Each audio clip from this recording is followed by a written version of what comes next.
Hey there, my friend. This is Dr. Anthony Balduzzi, and I want to welcome you back to another episode here on the Fit Mother Project podcast. Today, we are joined by two amazing guest experts, two badass ladies who are kicking butt in their 50s and helping other women and organizations do the same. We are joined by Ellen Kocher and Dominique Dhaou.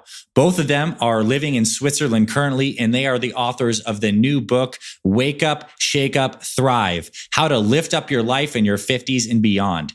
And this is a powerful conversation because of both Ellen and Dominique come from a very successful corporate background world. They've worked in major organizations. They've initiated wellness stuff in the workplace. They've worked in human resources, consulted C-level executives, turned down C-level jobs themselves. Just a really powerful group of women here. And that's why I wanted to bring them on the podcast so they can really share their perspectives on what you can do to have all these areas of your life thriving, particularly the areas that they say are the five main gears: your physical health, your emotional health, your intellectual health, and your spiritual and your financial.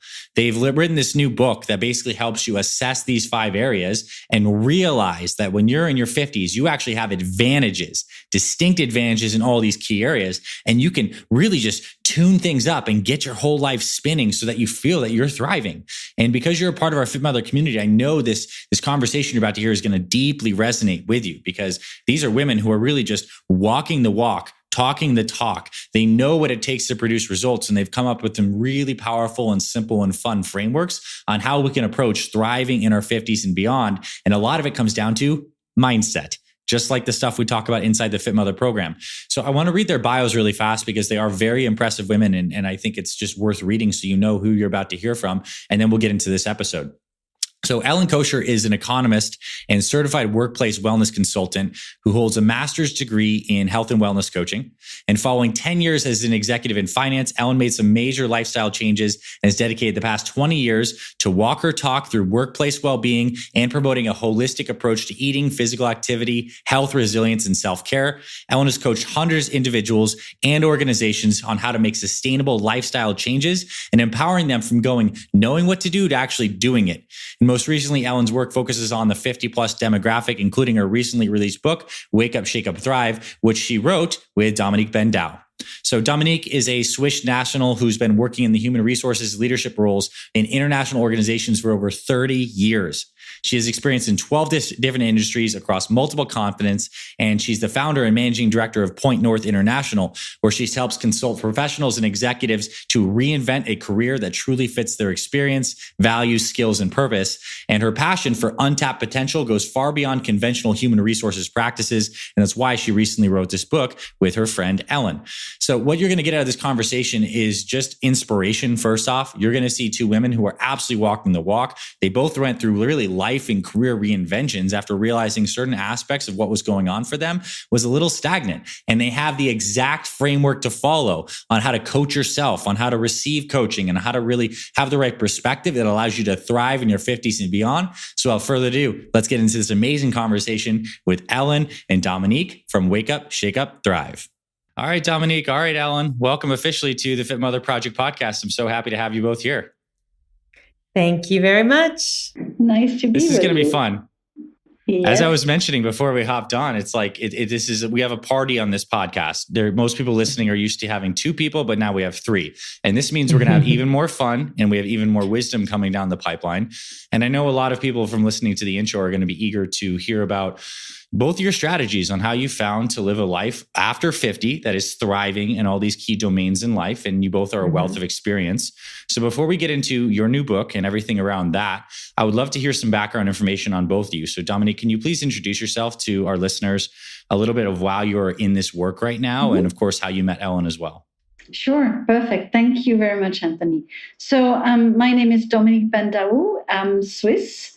Was actually born in Switzerland. The reason I mentioned that is that Switzerland being such a small country, you find a lot of people who are Swiss, but were not actually born in Switzerland. So I'm very proud to be 100% Swiss product, if I may say.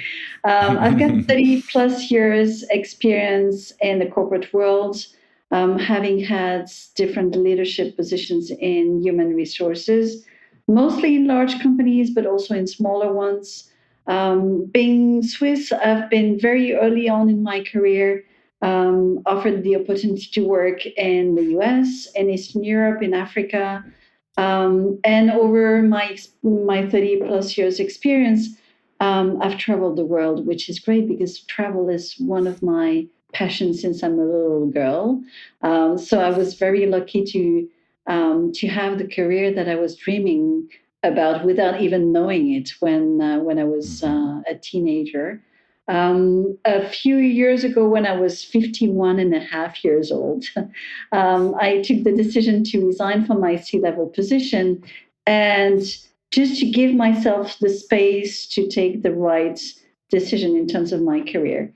At the time, I didn't know that I would create my own company, but I did. And it became obvious that it was the right decision. And looking back a few years after that, it's probably one of the best decisions I've taken. Opening my business after the age of 50, with all bringing the experience, the network, savings, experience, skills, expertise. When I created my company the first time, I was 25. And Anthony, I can tell you today that it feels much easier and better when you're 50 than when you're 25. So that's what I've done. My company's name is called Point North International. And together with my team, we're helping executives and professionals create a professional life that is aligned with their values, their purpose, their skills, and their experience. And we base our work on the fact that the future doesn't have to look like the past. So it's really taking a new and fresh perspective. And a few years ago, I met with this beautiful lady with me, who is my colleague today, Ellen. And as much as I am Swiss and have worked in the US, she is from the US, but she'll introduce herself. And we met in Switzerland a few years ago. I was giving a speech on a business lunch, which is, the usual business lunch that many of us go to. And the topic of the speech was, is it at all possible to find a job after the age of 45? We met over lunch with, a nice glass of wine and good food. And very quickly it became obvious that combining our experiences, our skills and expertise would make much more sense. And that's how the company that we have created together, which is called Wake Up, Shake Up, Thrive, which Ellen will explain what does it mean really behind the words. That's how it was created. And very quickly, it became a global success. And we both have now our individual company, and we have this third company, if I may say, together, and having a lot of fun. So that's where I come from. Beautiful. All right, Ellen, take us away. Give us your origin story and the combination here. So I certainly will. So I was brought up in the United States, did my undergraduate work in economics and finance person. In university, did a semester abroad, fell in love with Europe, fell in love with Italy, fell in love with food, Anthony, you can imagine. And I spent the next 10 years in finance. And at one point, actually, it was when we had our first children. I'm a mom of 3, by the way. When we had our children, and I'm sure that a lot of the people in your audience experienced this, I felt a bit of a mismatch with working 60-hour weeks, traveling all the time, about to become partner in a big finance company. And I stepped back. And I took some time off. I took a look at my personal lifestyle, and I changed my personal lifestyle. I lost about 50 pounds. All of that, sort of managing the family, managing the kids. And at that point, Weight Watchers offered me a job. They said, Ellen, we would love you to create Weight Watchers in the workplace in Switzerland. And they said, but we have no clients yet. We have no clients. You've got to find the clients. And we'd like you to build this workplace well-being through the Weight Watchers program. You've been so successful and you have the business savvy. And I thought it was a great challenge. So I started balancing my family, mother life with Weight Watchers at work. And Anthony, I stayed for 9 years. And I was one of the pioneers in workplace wellness in Switzerland. And my first client, I'm sure you know them well, was this little organization downtown Geneva called the World Health Organization. You might have heard of them. We've heard of them a little bit over last year. A little bit. So once a week for 9 years, I went in and I had about 100 people from the WHO coming to my weight management classes. And now I'm going to fast forward because, again, at one point after about 9-10 years, I recognized that it wasn't enough. Mm-hmm. Of course, weight management is important.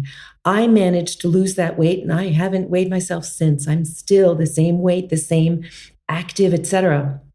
But I saw people yo-yo, and I know this resonates with you completely because you're the same philosophy. I saw the yo-yoing, and I saw people having problems with things like stress, resilience, sedentarity, and I needed to grow. So I quit Weight Watchers, and I created my business Wealthness. Wealth plus health, so that's the finance plus the health. I'm a nutritionist. I have my master's in health and wellness coaching. I accompany physicians, doctors, and workplaces. I still am a workplace wellness consultant, and I'm actually global leader of all the health and wellness coaches in the world in the ICF, the International Coach Federation. Wow. So it's been a wonderful journey, and having had that experience as an executive allows me to understand what the worries are in the workplace. So effectively, one day I saw that someone was speaking. It was Dominique actually over lunchtime, and we met. And when Dominique and I met, I said to Dominique, gosh, what you're doing for people redefining and re-engineering their careers. I have people coming to me to lose weight, sleep better, become more physically active, but their problem is their job, frankly. And I said, and we can do everything we want to do, but until they change their job, nothing's going to happen. And Dominique had the same. She had people coming to her that absolutely wanted to lose their job. But in fact, they weren't sleeping, they were eating right, they weren't taking care of themselves. So that's where we said, hey, by combining our skills, and we've really niched ourselves to the 45 plus, 50 plus generation. So we can explore that as you wish. So that's the story of Dominique and Ellen. Powerful. I mean, I feel really privileged hearing those intros to be, with you both on this conversation with that much expertise in both corporate, in your personal journeys, and then taking this really holistic approach at wellness, but also keeping the professional aspect to it as well. Super cool. So let's get into it. I'd love to actually take the concept of wake up, shake up, thrive, and espouse this as an idea and a philosophy. It almost says itself, wake up, shake up, thrive. But why does this apply to people, let's just say over 50 for the sake of this conversation? Even if you're in 40s, this is going to be relevant to you. But start to unpack this first. Dominique, why don't I unpack this and then you can start with the dimensions after. Excellent. How does that work? Yeah. Okay, so wake up, shake up, thrive. It was my fourth baby, actually. It was my fourth baby. Maybe the book was my fourth baby. I have three children. But wake up, shake up, thrive came very spontaneously. We want to wake up the conversation because the demographic situation that we have today is not what it was 30, 40, 50 years ago. People are living longer. People are vibrant longer. People want to work longer. They want to have a purpose longer. And they're healthier longer. Bottom line, they're healthier longer. So that's the wake up. It's a wake up call. The shake up is we want to shake up the attitudes that it's not as a 50 that we start going downhill. Yeah. And as you probably know, about 70% of our vitality and our aging we can actually control through nutrition, activity, and sleep. So that's the shake up. And of course, so we can thrive. So Dominique, why don't you tell them about our Swiss watch? Sure. So as you know, Anthony, we are both living in Switzerland, and now we're both Swiss as well. And it was when we wrote the book, and by the way, we wrote the book right in the middle of COVID. We started before the lockdown, and then came the change of situation. And so we wrote the book being locked down, each of us in our respective home. So for us, it was our first book, second, our first time we were writing together with another person. And what we wanted to achieve through the book is also share with the world some of our experience from Switzerland. because everybody knows about Switzerland with, chocolates, cows, mountains, banks, and watches. But our country has a lot more to offer, which is sometimes not known. So what we've done in the book is to associate each of the 5 dimensions that we touch on: physical, emotional, intellectual, spiritual, and financial. So for each of those dimensions, there is what we call the Swiss touches in the book, where we share something about what is being done in Switzerland or what our country has achieved so far, that people might not know specifically from common knowledge. For instance, if we go into the intellectual dimension, which is one of our dimension, many people would not know that Switzerland is actually, for the last, I think, 3 or 4 years, been rated one of the top innovative countries in the world. We think about Switzerland as very traditional, very stable, risk-averse. However, we are very innovative in the way we do business, but also in the way that we manage the 50-plus generation when it comes to learning, helping developing the knowledge of the 50-plus. We're quite, I wouldn't say advanced, but we're quite sensitive to the fact that whatever age, there's always something that we learn. And we associate, Ellen is going to share that with you, the fact that we associate our 5 dimension with the Swiss gears of a Swiss watch, is each of the dimension has an impact on the other dimensions. So if I talk about innovation and in the intellectual dimension, it's also the fact that in the human brain, some people think that over a certain age, our cells in the brain are basically dying. Like, we're a dying body in terms of cells. Whereas we know now more and more with neuroplasticity that it's actually not true, that until the last day of our life, there is new cells that are created. Hence, it offers a wealth of opportunity and discoveries for the 50-plus generation in terms of learning new things. And in Switzerland, it's probably how innovation works. You have senior people, mentors helping startups, and the combination of the young generation with the older generation makes a very strong country in terms of innovation. So we've brought some Swiss touches in each of the dimensions. That's really cool. I think it's the book sounds very fun from that aspect too, as like just a cultural experience, as well as a strong personal development framework. Now, I want to ask about these gears, because I think that's where I think a lot of people get a lot of value from this, is looking at these gears. I can imagine someone's listening and some of those gears are pretty self-evident when they're not working well. If your health is not right, you have the sense. You're wearing extra weight on your body, your energy is crap. If you look in your bank account and you don't have a lot of money, that is pretty evident.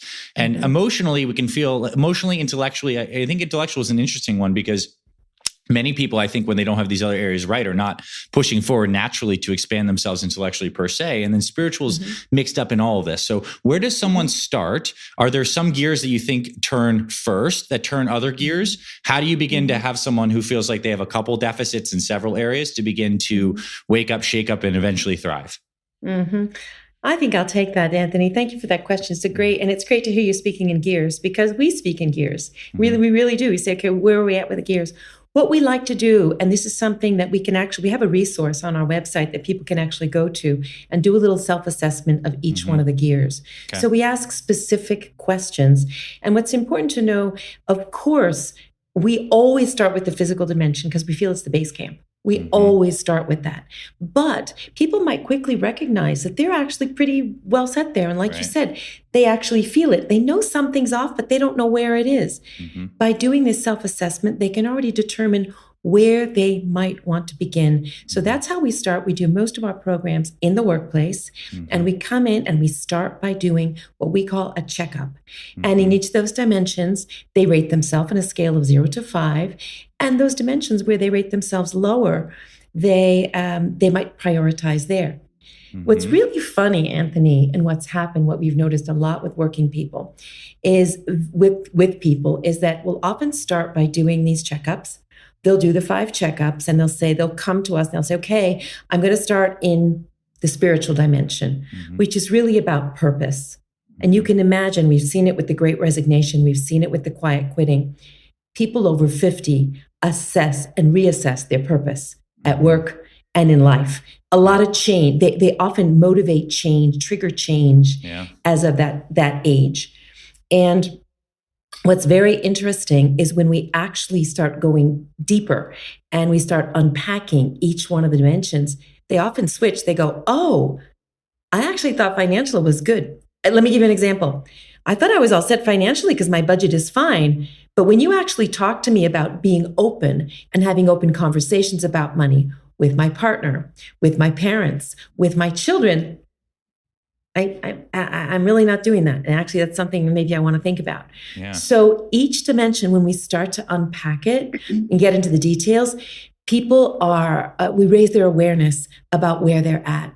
So we do usually go in the order physical, emotional, intellectual, spiritual, financial. Yeah. But frankly, there's no weighing whatsoever there.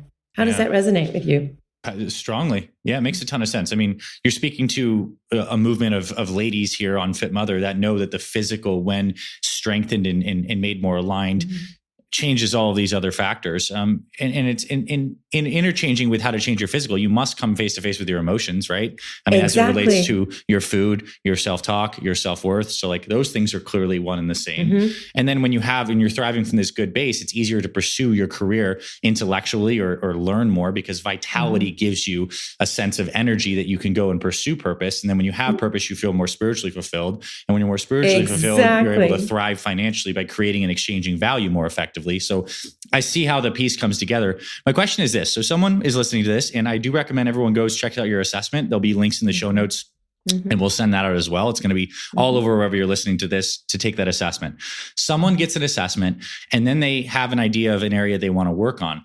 How does someone get themselves out of the rut and inertia and start to move into growth mode where they're doing specific actions, tasks, realigning? Like, what are some of the techniques that are really relevant, especially for people over 50 who've maybe read all the Tony Robbins books, done lots of workplace personal development, like a new, fresh approach to this? Like, how does someone start to take traction and action in a gear? Dominique, would you like to take that one? Yeah, sure, I will. So we're both coming from the corporate world. We're both very pragmatic. We believe that beyond information, beyond education, there's no results without actions. There's nothing new, here is to get results. If you don't change anything, if you don't take actions, it's just repeating the same story, but you don't see a real evolution.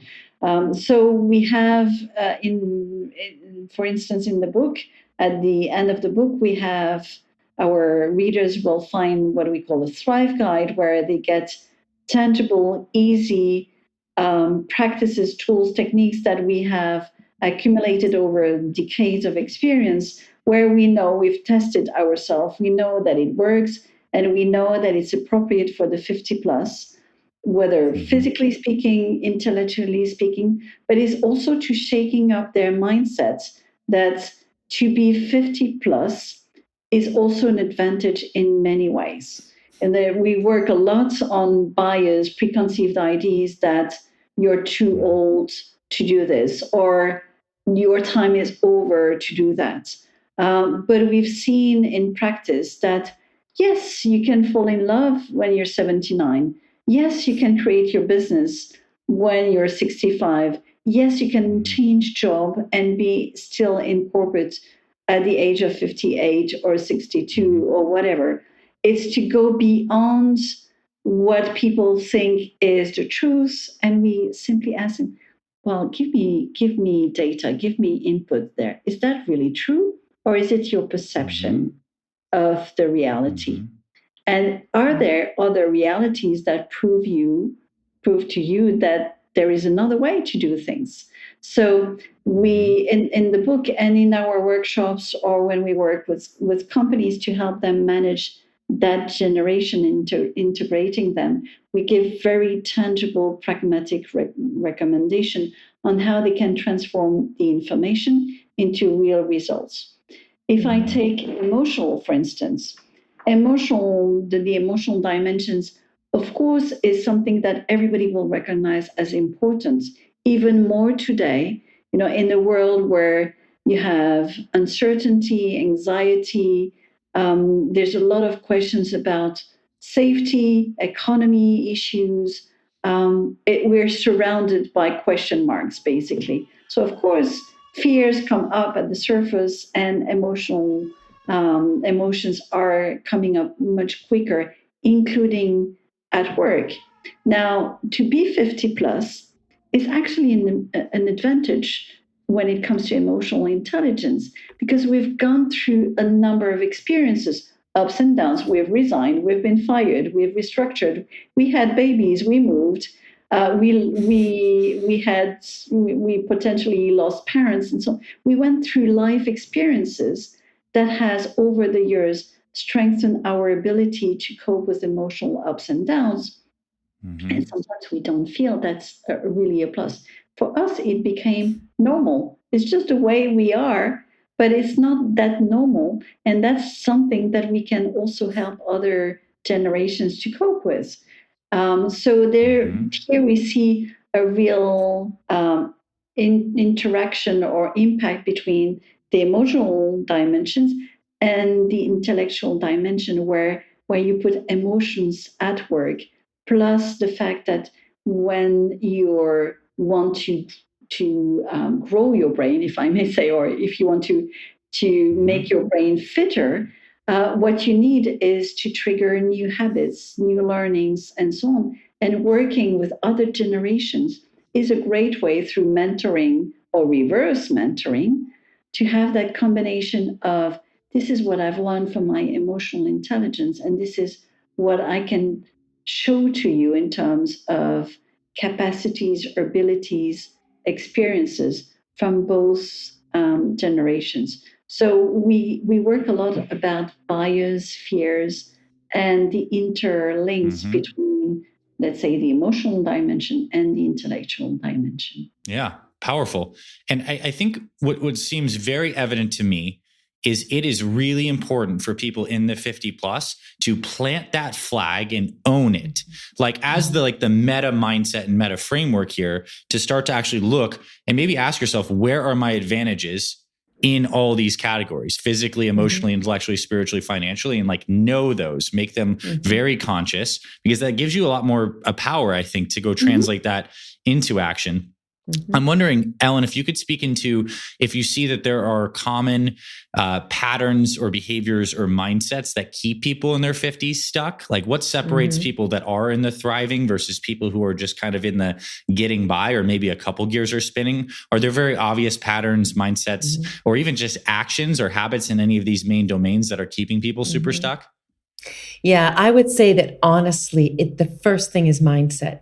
People have this thing in mind where it's sort of school, work, retire, expire. That's sort of the mindset that people have grown up with. Whereas today it's more like school, work, maybe you don't even retire, but you do something new. You thrive at that point. So it's almost that you get the opportunity to work or do something different at that point in life.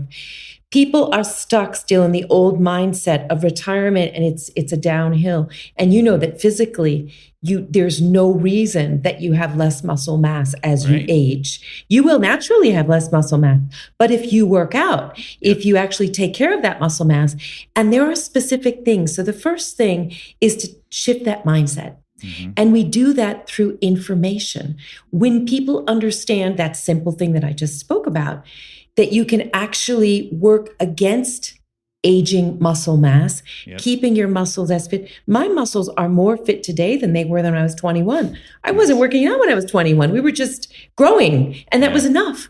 But today, when you work out regularly, your muscle mass will stay the same. Yeah. You'd laugh the number of women that come to me in the menopausal years as well.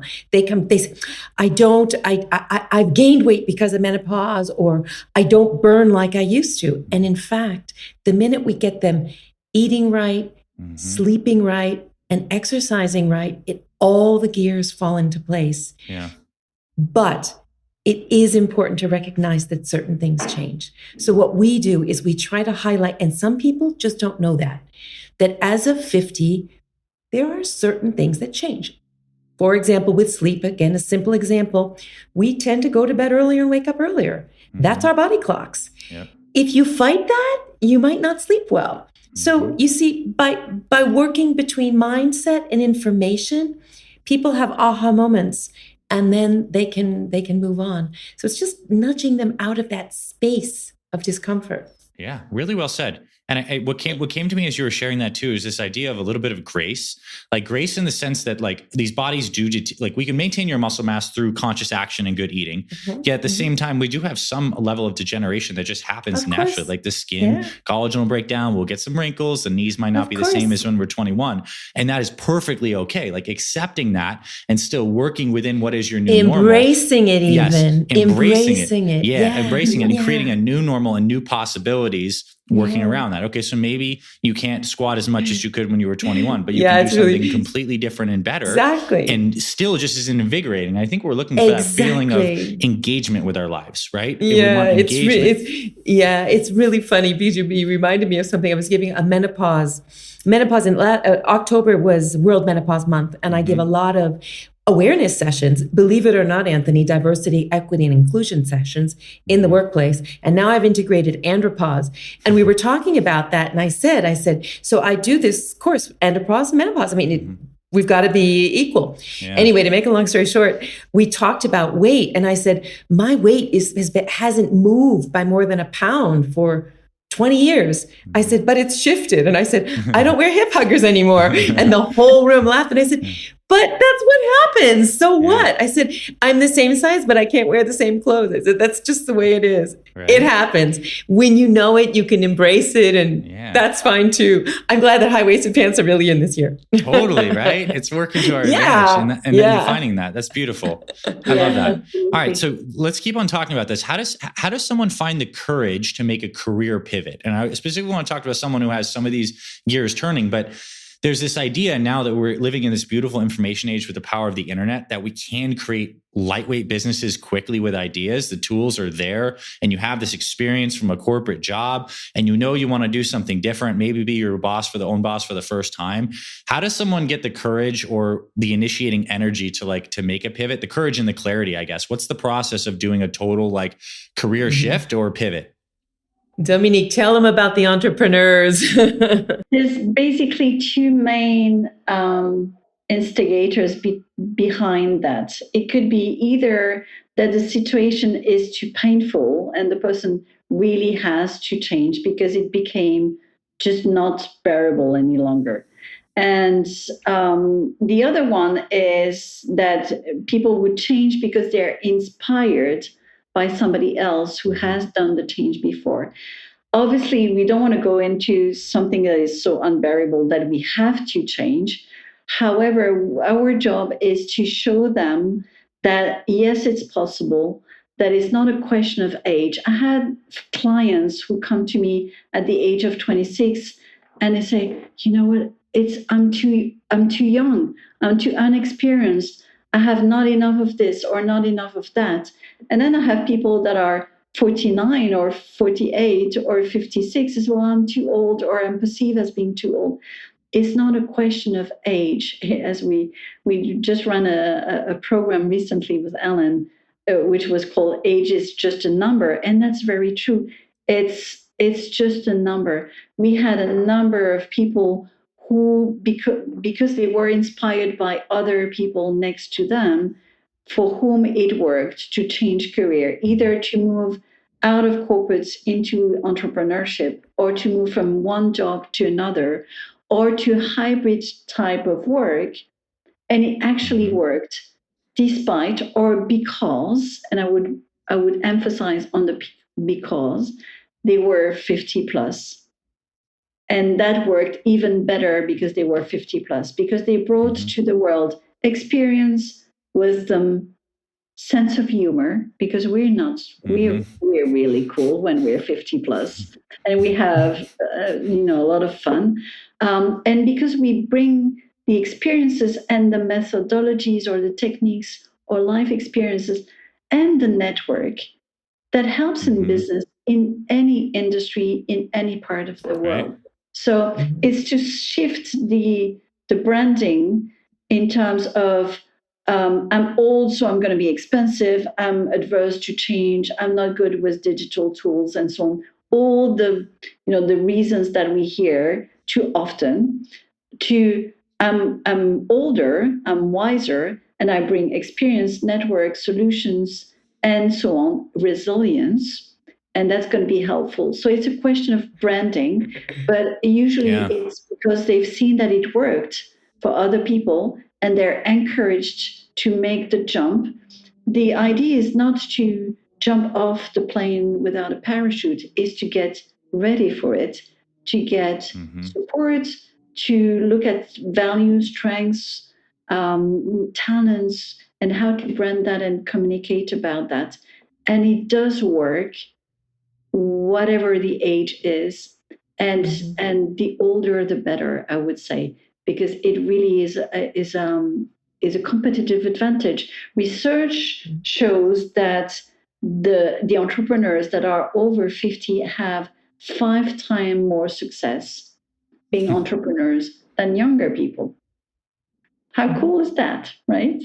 It's really cool. So there are data, there are facts that shows that the older the better, even in career.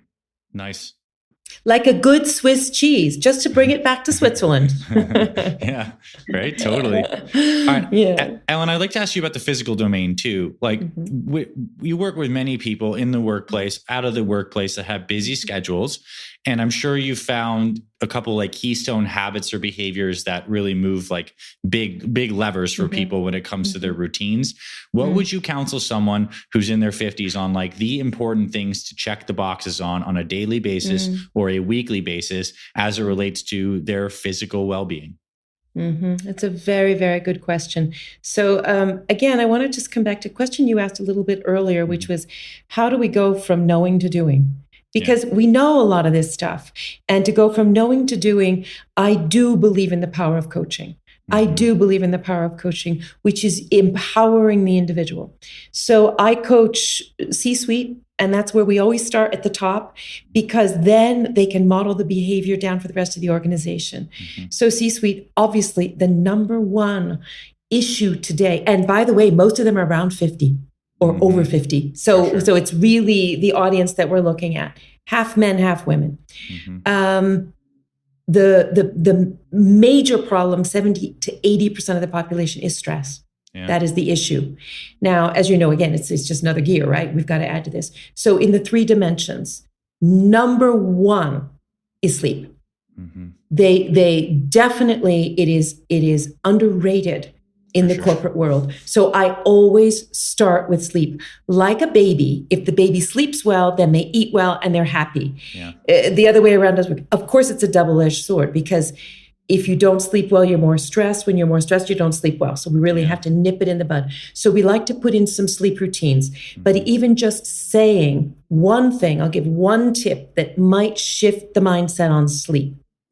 Rather than planning your whole day and then going to bed, figure out what time you need to go to bed and work backwards. Yeah. Make it happen in your day. So we are prioritizing sleep. Once that is done, the second thing that I would focus on for both food and exercise, you're probably going to love me for this, is to start tracking. Yeah. Start tracking. You only know where you're at by starting. So I use simple apps like my Fitness Pal or whatever. But once we get it recorded and we see where we're at, and it's age specific, Anthony. Again, age, sex, weight, physical activity specific. Once we start tracking, as you know, I'm sure, I'm just putting these words into your mouth, but I'm sure of it.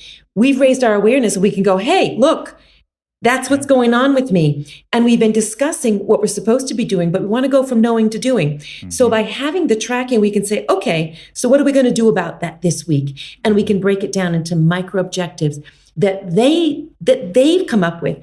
I don't give advice. I'm a coach. I'm a nutritionist. I've got my master's. I know it all, of course. They ask me a question, I can answer it.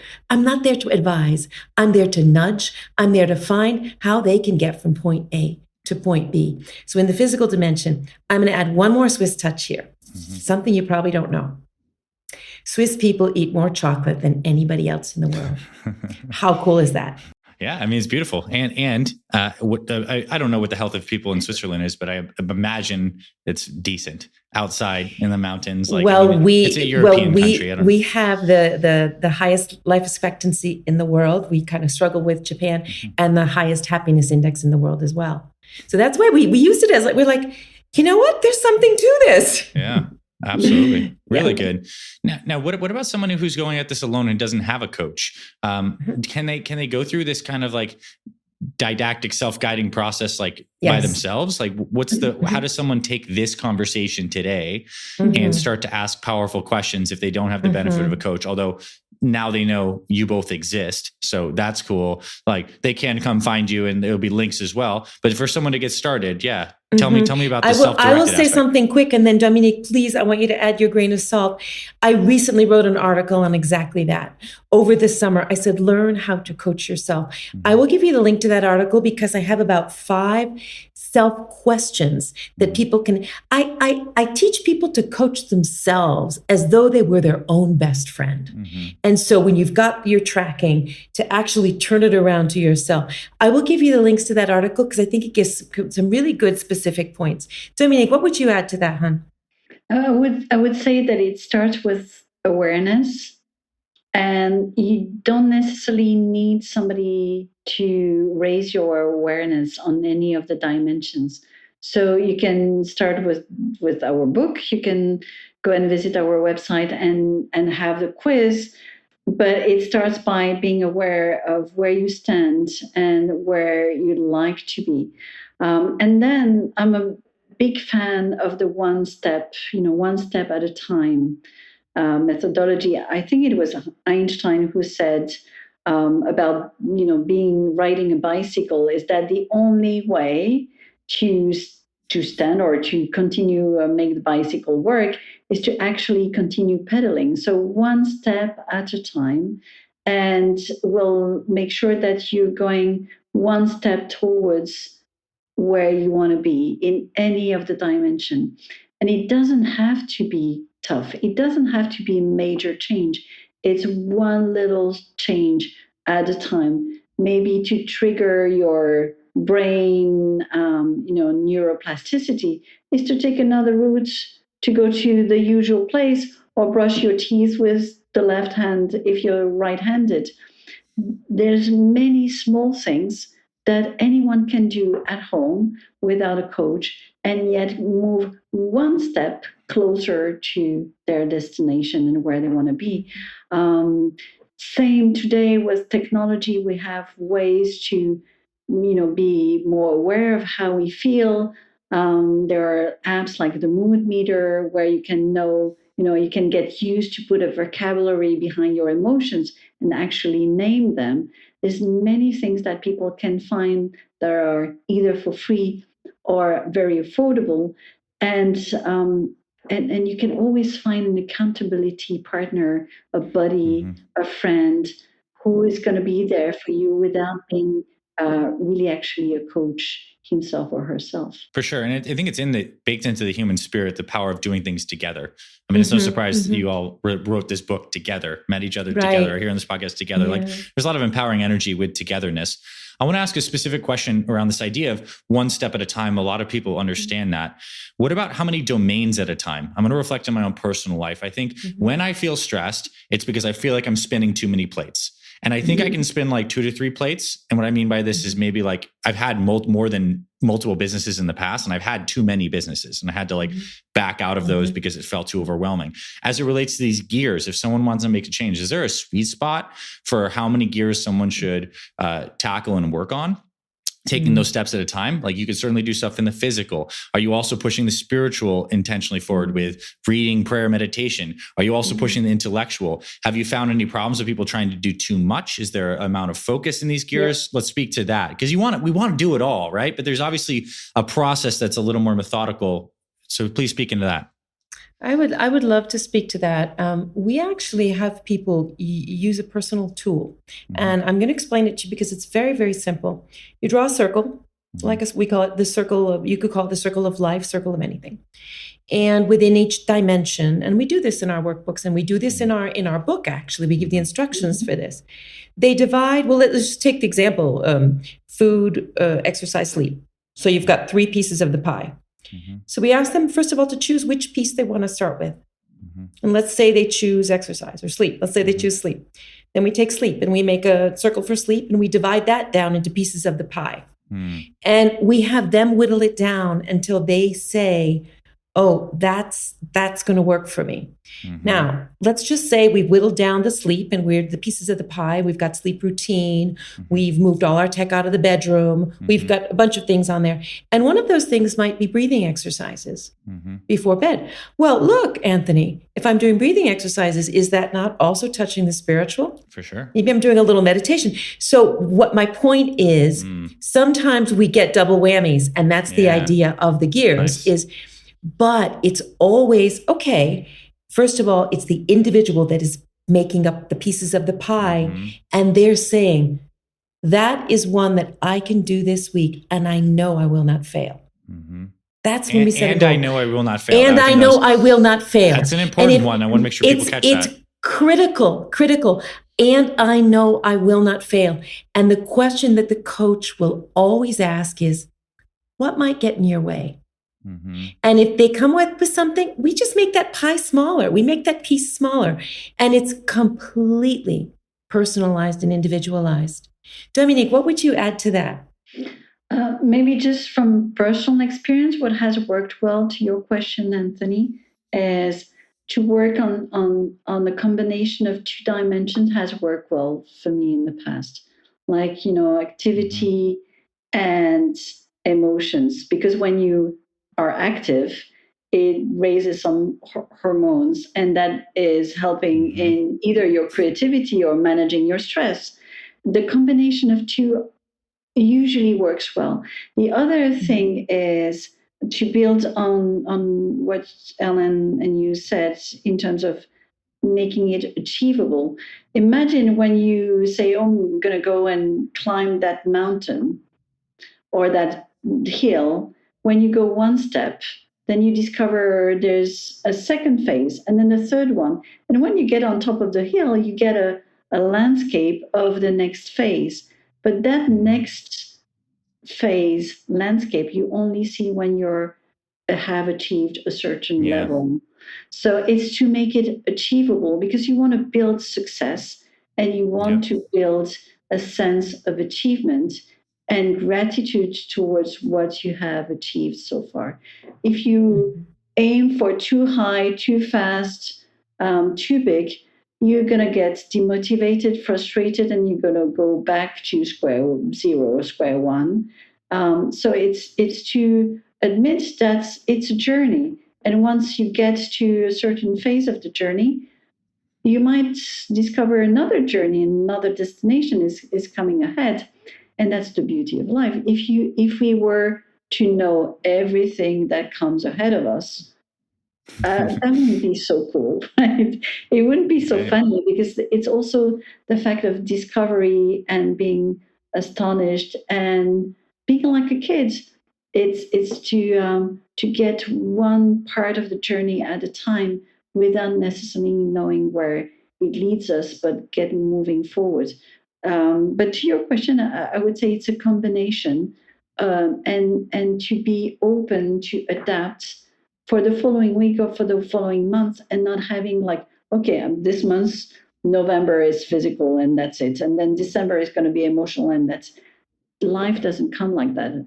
And use the challenges of life that comes to your plate in November, in December, in January, or whatever, and use life as a platform of exploration rather than a methodical, structured approach that one dimension per month, one dimension per week, and it has to be in that order. No, use your situational situations and examples and opportunities to build from that, rather than to have an academic or theoretical approach. Use life. Life is a great playing ground. So use that. That was really well said. Yeah, certainly match the dynamism that's natural in life with your approach. At the same time, though, I really do respect both of your background in corporate. And I think companies do quarterly checks. You do the P&L every quarter. Is this something that you actually recommend organizations and people check in on a pulse every 90-day kind of thing? Is there some kind of structure to this that is helpful? Not to choke out the dynamism, but to provide a scaffolding for more awareness? Yes, definitely. My expertise is, so I still wear two hats. I'm a workplace wellness consultant. So I help companies actually set up their workplace well-being programs. And what we do, and 99% of our work is group programs in the workplace. And we actually have two angles on them. One of the angles is the pre-retirement sessions, because typically they just learn about their 401k. They don't assess any of these other dimensions. Right. When we've added this on, now it is extremely popular. We're numerous organizations that realize they need to prepare their retirees better for their next steps. And in addition, they might even be hiring them back in as consultants because they need their skills. So it's really useful to have them well and happy. The second type of things that we're giving in the organization is for people over 50 so that they stay and thrive. An enormous number of women leave the workplace in the menopausal years because they're what we call the sandwich generation. They're sandwiched between kids leaving home or older teenagers that are very, very complex to manage and older parents. And they have very stressful jobs and they're just squeezed and they have menopausal symptoms. So they just leave. And what the statistics show is that many of them don't realize there are financial consequences to that as well, because they've got another 40 years to live. They've got another 40 years. It's a lot of time. They usually can't afford to just give up income at that point. So we shake up the conversation for every age group. And we do run annual awareness sessions in the workplace for everybody. Also to encourage what Dominique was speaking about, which is the integration of the 5 generations, the integration of everybody. Beautiful.